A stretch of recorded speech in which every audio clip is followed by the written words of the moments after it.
Okay, now welcome. You might be wondering, okay, Kevin, what can I practice in order to get better, right? What I would say the biggest thing to practice is, one of the biggest things is practicing transposing your chords. That's probably one thing that'll be real good to practice. So, you can start with your major chords, so C major chord, C, E, and G, right? So you start with your major chords and then you transpose, right? But what I would do is I would start with the bass. So you have your bass on your C, and then you got your C major chord. Then I would transpose everything, bring everything up a half step, right? That's something good to practice. Why? Because that's basically teaching yourself other chord, or the same chord as a C chord in other keys. And you may have heard me, mention transposing and everything like that. And the only thing you're doing when you're transposing is you're going from one key either up or one key down, right? So it will be good as far as practice to do things like, practice playing the chords, the major chords, right? And then go up and then see how fast you can do it, right? Right? And you keep going until you get back to the same chord. Now I'm back at a C major chord, right? So you do it and then you come down, you practice.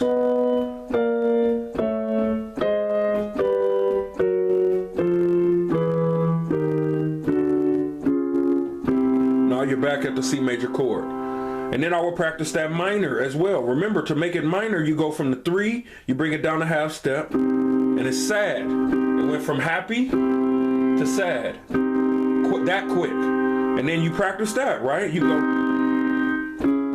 right? You keep going. Wait.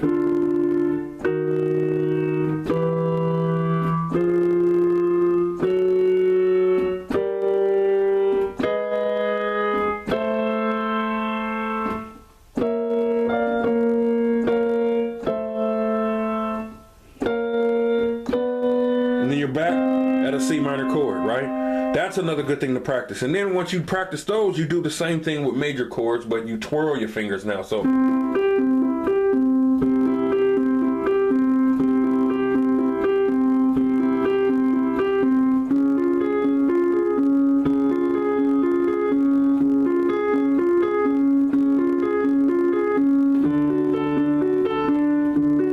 right? And then you go back down.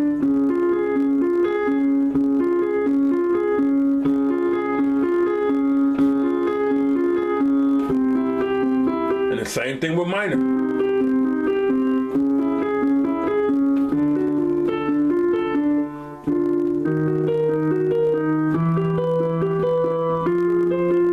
Right? All the way up. And see, these are the things that's going to help your fingers get used to you playing chords. They're going to help your fingers get used to moving around on the keyboard. They're also going to help you be able to, figure out how to it's just going to make everything comfortable. Now, another good thing to practice is, remember, the major scales, right? And the minor scales, right? It's always good to practice your scales. And then, of course, like when I show you chords, right? Like when I show you chords, it's good to play the chords and then play them over. Like really make sure that you feel that chord and that your hands fit and feel like to where you can take your hands off the keyboard and you can come back and you can put your hands on that chord. Like that's how you want to be familiar with the chords, And then last but not least, once you've mastered this course and you've mastered everything, then you want to start to try to, do things like remember how I showed you earlier? We went like this, right? And then we try to take different notes and go up a half step or down a half step to see if we create another chord. So, okay, that sounds like that would work, right? That's just going up a half step. Now, let's say I went down a half step. Okay, that sounds like that'll work, right? Minor chord, right?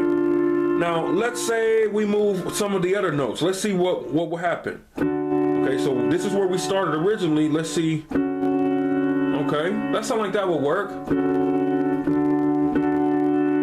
And all I did was I'm bringing one finger down a half step. Let's see if we go down another half step, see if it'll sound good. Okay, now it sounds good, right? And then, wow, it even sounds good. Now let's keep going and see how good it sounds. I mean, that kind of works.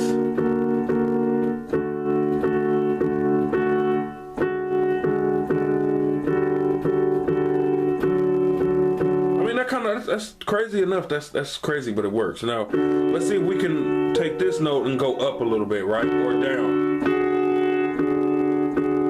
That sounds kind of weird, but it sounds like it will work for something, right? But it may not work for this. Let's see if we can go up.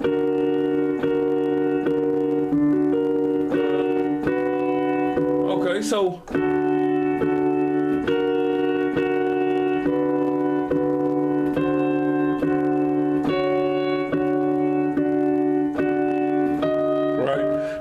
go way up there, but you get it though. See, by basically adding notes to your chords, going up a half step, you invent other chords, right? This is from this one chord can be so many different chords, right? Because you can go up a half step. That's another chord, right? Let's go back. That's another chord, right? Let's go back. That's another chord, right? And let's see, we added notes. Wow, now that's another chord. That's another chord. So basically, you just learned the secret to building chords is bring your fingers either up a half a step, down a half a step, or try to add notes. And that's how you build your own chords. And see, just that right there is going to open up a whole, you should have had a major light bulb just pop on right now, because that's like the mystery of building chords, right? You want to know, like, how are musicians able to sit down and build chords? Well, that's all we're doing. We're moving our fingers either up a half step, down a half step, up a whole step, or down a whole step, or we're adding notes at the top or at the bottom. That's all we're doing.